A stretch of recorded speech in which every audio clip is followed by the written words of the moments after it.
जयकारा बोल मेरे श्री गुरु महाराज की जय, बोलो सांची दरबार की जय, बोलो श्री नगरी निवासी भगवान की जय, श्री दादा ब्रह्म दयाल महाराज की जय, स्वामी जुगल जोड़ी महाराज की जय, बोलो सत्य सनातन धर्म की जय। एक बार पांडवों ने यज्ञ किया।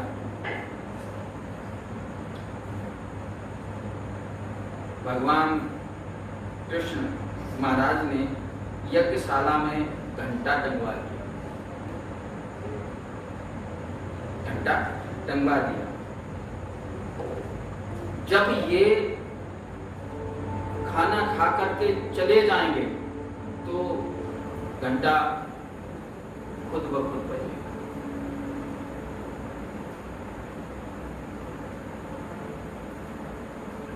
यज्ञ विधिपूर्वक हुआ, विधिपूर्वक हुआ। बड़े बड़े ऋषि महात्मा जितने भी आए बहुत पहुंचे हुए थे।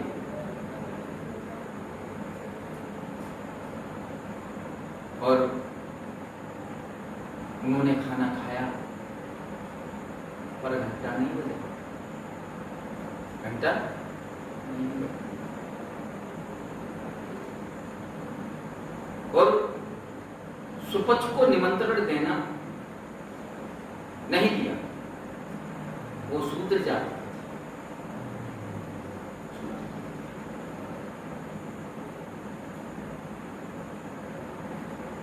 फिर उन्होंने कहा कि सुपच को निमंत्रण दिया,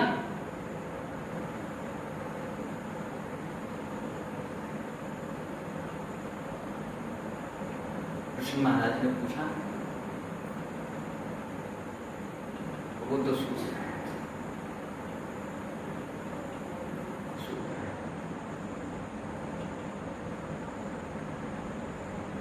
उसको निमंत्रण दे के आओ, निमंत्रण दे के आओ।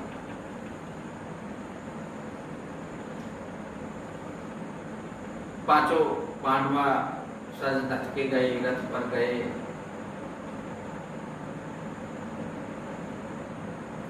सुपच महाराज को बुलाने के लिए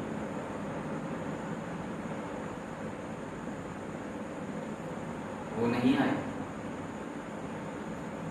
रथ पर गए थे, अहंकार था, नहीं आए। उन्होंने प्रश्न किया कि हम को 100 यज्ञ का फल दे सकते हो?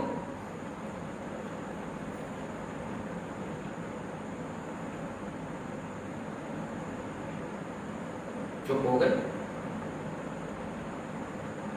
हमने तो यज्ञ एक ही करवा पाई है, 100 यज्ञ का फल कैसे? वापस चले। भगवान कृष्ण ने द्रौपदी से कहा, तुम्हारे पति तो रथ पे चढ़ के गए थे,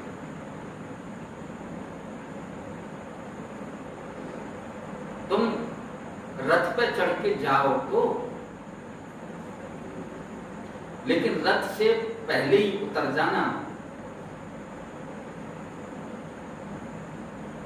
फिर पैदल पैदल जाना।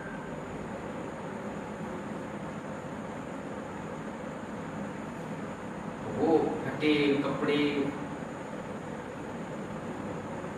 पहन करके गई,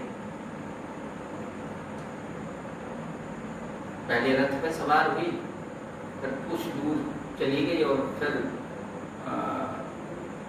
आधा किलोमीटर कुटिया रह गई तो फिर वहां से उतर गई, चली गई।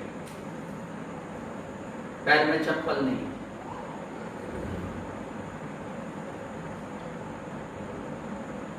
तो उन्होंने सुपच महाराज से बोला कि गुरुदेव, हमारे यहाँ खाना खाने के लिए चलो, मैं आपको निमंत्रण देने आए हैं। उन्होंने वैसे ही कहा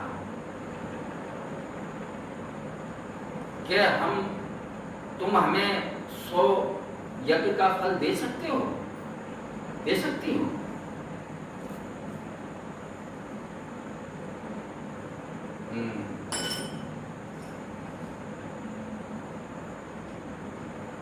तो द्रौपदी ने कहा हाथ जोड़कर, मैं 100 यज्ञ का फल तो दे सकती हूं,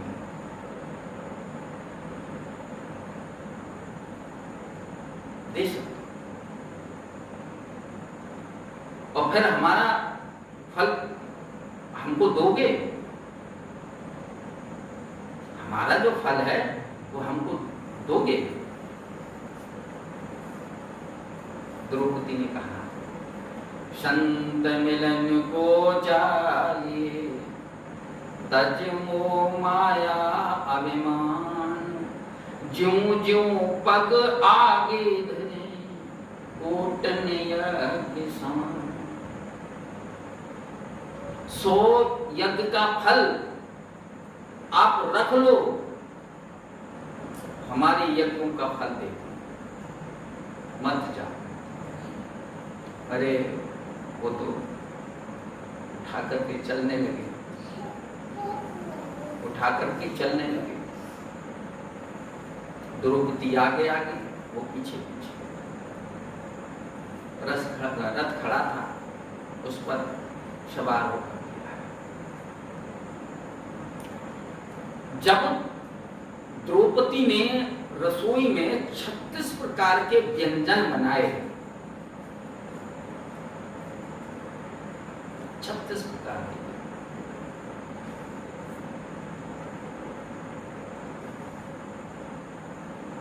तो उसका वो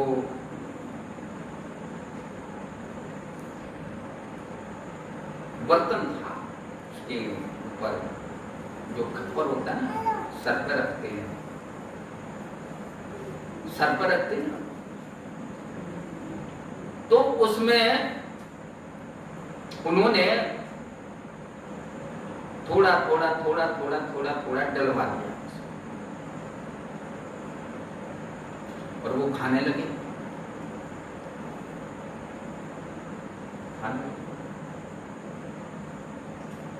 तो द्रौपदी के मन में आया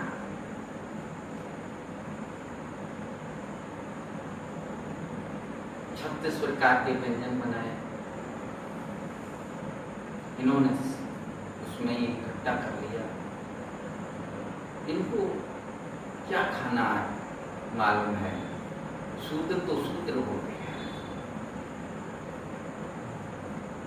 खाना खा के वो चले गए, लेकिन घंटा नहीं। फिर द्रौपदी भगवान कृष्ण के पास गई, घंटा तो नहीं बजा, घंटा नहीं बजा। भगवान कृष्ण ने कहा कि तुम्हारे मन में कुछ खोट होगी, घंटा से भी नहीं बजा।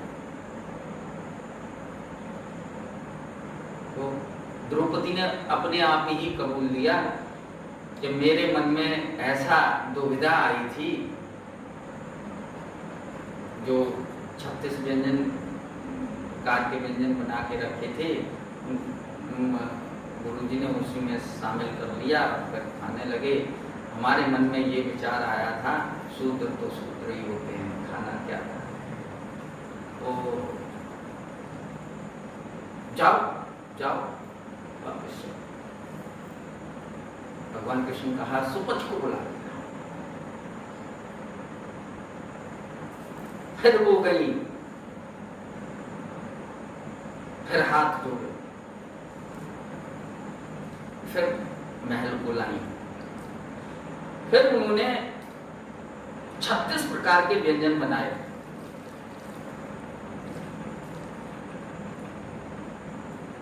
फिर उन्होंने उसमें ही डलवा दिया।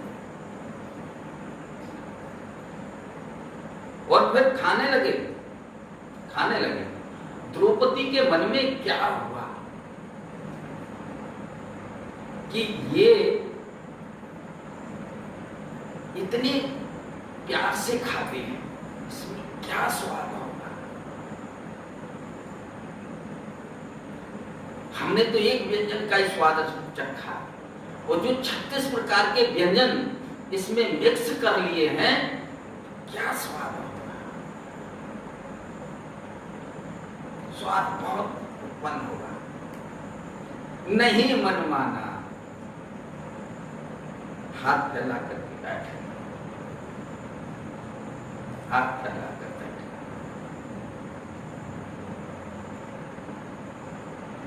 उन्होंने बहुत कहा, सूत्र है, तुम्हारे मन में यही विचार था।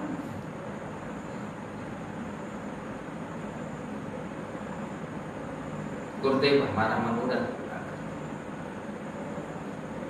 उन्होंने सुपच ने जैसे ही खाने में से खाना निकाल के दिया, हाथ पर रखा, और जैसे ही द्रौपदी ने मुंह में रखा, तैसे घटा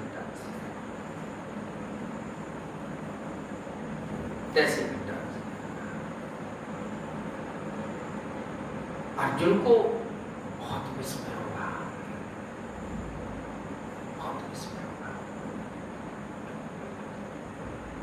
भगवान कृष्ण से बोले, उन्हें बयान कर दिया कि सुपच में ऐसा कौन सी शक्ति है, इतना कौन सा कर्म है जो घंटा उनके बजने बज गया। तो भगवान कृष्ण ने कहा, सब ऋषि मुनियों को बुलाओ, सुपच को भी भेजो। पुष्कर की तरफ एक तालाब था, पुष्कर में ही था, तालाब था, उसके किनारे खड़ा किया गया।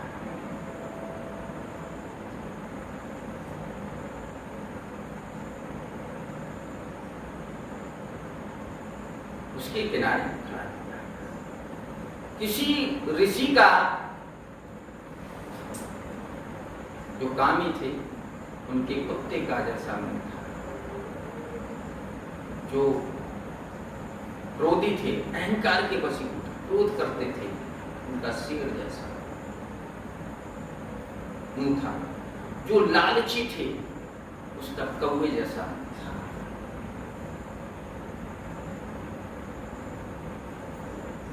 जो दगाबाज थे, वो सर्प जैसे मुंह था। लेकिन अर्जुन का भी जानवर जैसा था, जानवर जैसा।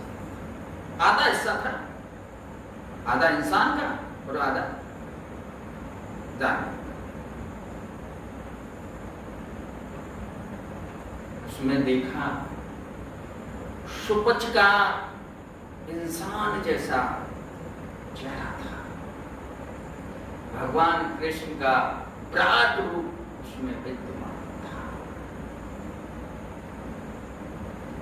जो कामी होते हैं, क्रोधी होते हैं, लालची होते हैं, लोभी होते हैं, उनका जानवर जैसा ही, जानवर जैसा ही।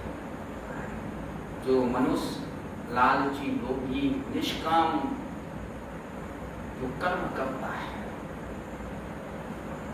जो निष्काम कर्म करता है, उसके अंदर लालच नहीं होता है, वो मनुष्य जैसा होता है। वो देवत्व की भावना रहती है उसमें। निष्काम कर्म करने वाला व्यक्ति ही यदा कदा मिलेंगे, यदा कदा मिलेंगे। निष्काम कर्म करने वाला स्वार्थी नहीं हो सकता। जब स्वार्थ से की ही दुनिया है, बिरले ही शख्स मिलेंगे निस्वार्थ कर्म करने के लिए। इसलिए जीवन का जो उद्देश्य होता है, जो निष्काम कर्म करने में ही सफल होता है। निष्काम कर्म करते थे सुपच,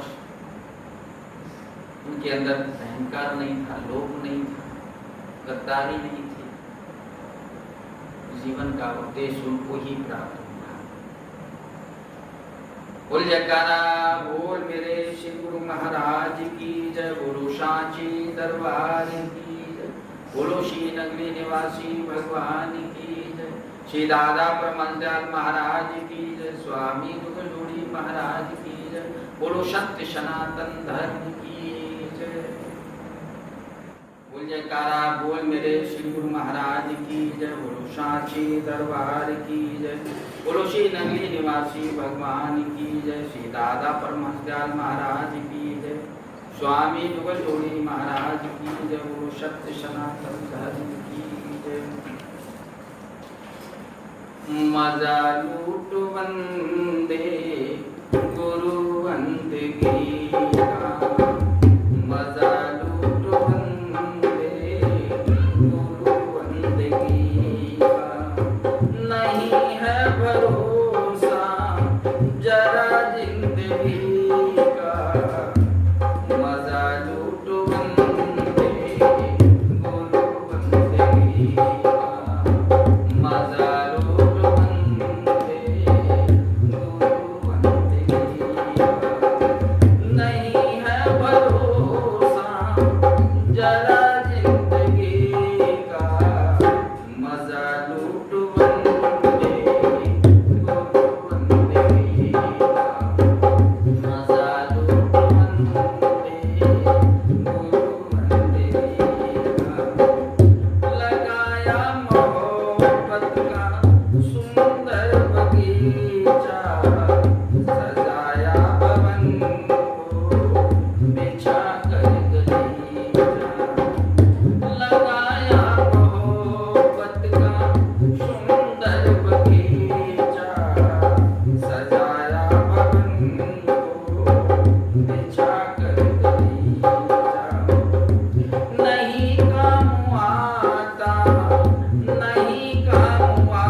है